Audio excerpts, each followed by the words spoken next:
The Seagulls have smashed 3 past Chelsea at Stamford Bridge. From taking the lead to collapsing under pressure, this is another humiliation.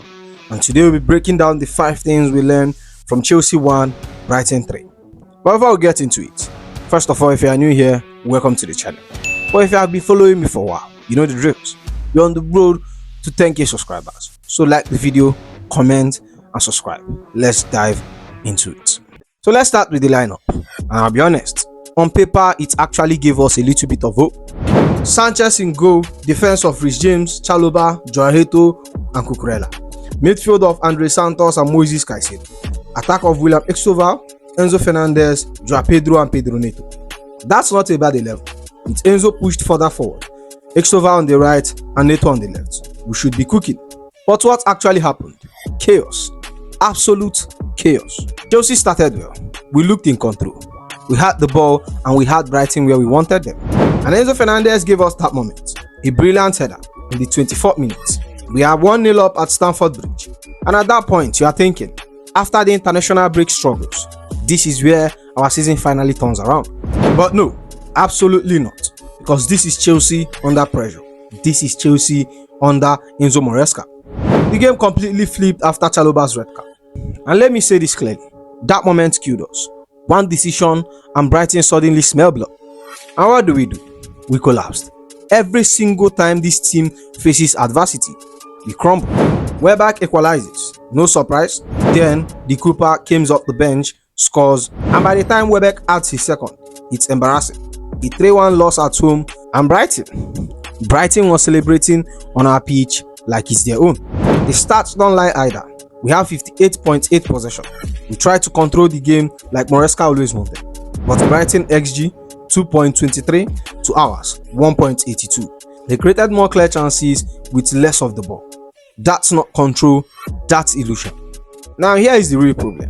Chelsea haven't won a single game in the Premier League since the international break. 3 games, 0 wins. This one hurts even more because it's supposed to be a reunion and it all ends in a miserable defeat. The new Chelsea project just looks as fragile as the old one. Something has to change, which brings me to the first thing we need. Discipline and red card still kills us.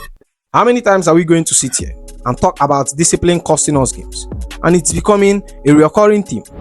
Today it was Trevoh Chalobah who paid the price, sent off in the 53rd minute after a VAR check for denying a clear goal scoring chance. But let's be honest, the whole situation actually started with Andre Santos. He gets sloppy, loses the ball in midfield, and suddenly Brighton are breaking straight through us. Chalobah makes the foul. He's the one who takes the walk of shame. But the root of it is that it's a careless mistake in the midfield. And once we got down to 10 men at this level against a side as aggressive and well drilled as Brighton under Fabian Hurtzler, we are finished. And from that moment, he had the entire game flipped. We are already 1-0 up and relatively in control. But once the red card came, we couldn't live with Brighton's energy. We couldn't sustain our structure, couldn't cope with their runners, and the pressure just mounted until the inevitable equalized. This is what kills me. We keep talking about tactics, about Enzo Maresca's system, about players needing time to adapt.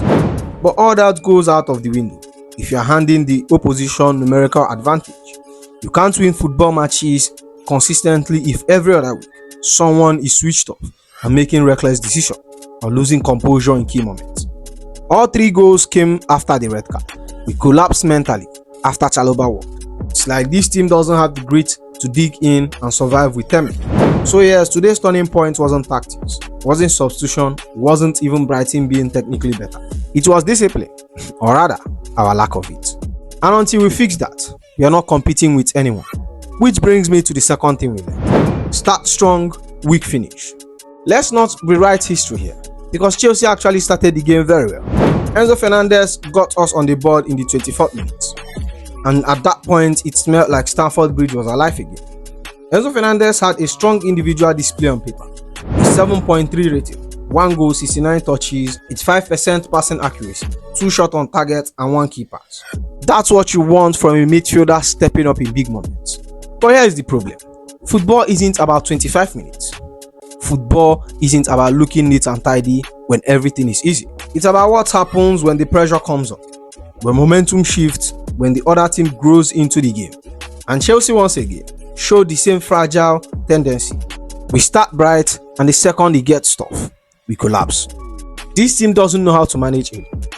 Brighton grew in confidence the longer the game went on. Even before the red card, our possession was stout. Our transition was poor, and instead of tightening the grip on the match, we let Brighton creep in. The first half, we could have killed it off if we had that ruthless streak, but we don't. Then came the second half. Once Chalobah got sent off, it was as if we throw in the towel. No resilience, no fight to protect the lead, no tactical shift to make life difficult for Brighton. It was wave after wave, and you just can't help it but feel that the equalizer is coming. And when it happened, we had no response. This is the story of Chelsea right now.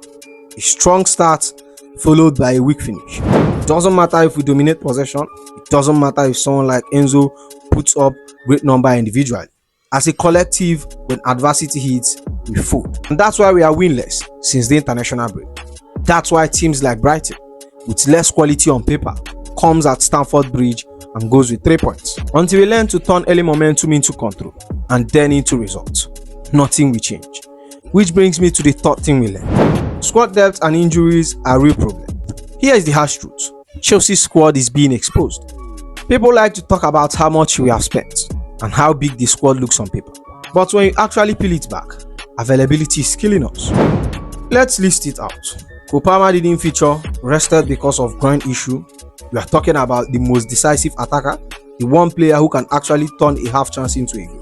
Then in defense, we are missing Wesley Fofana and Tosin Aldrabari, both unavailable. Vicario, stay not back, and even Leon Delap, who has been a weapon of the bench, wasn't there. That's 4 or 5 key players who could actually rotate and give us balance across the pitch. Instead, what happens? We are patching things together. Trevoh Chalobah is starting when in reality he shouldn't be carrying this much responsibility. And what happens is the one who gets sent off. Not only are we on team, but players who did lean on in this situation are letting us down. And it shows in the transition. Without a proper defensive pairing we can trust, and without enough firepower in the attack, beyond Enzo and João Pedro, every mistake feels fatal. When Andre Santos loses the ball for Brighton break, there is no experience behind him to clean it up. We need a sub to change the game after going down to 10 men. The bench doesn't have enough bite to actually scare Brighton. This is why depth matters. You look at teams like Arsenal and Liverpool, they lose these players, they plug in the replacement, and they still compete. Us, 1 or 2 injuries and suddenly we are scrambling. Vulnerable and easy to exploit. Which brings me to the fourth thing we learned. Defensive instability and errors. This defense is still a joke, and I don't care about how many possession we had. I don't care about the passing triangles at the back. When it matters, we crumble. And it starts with the same story.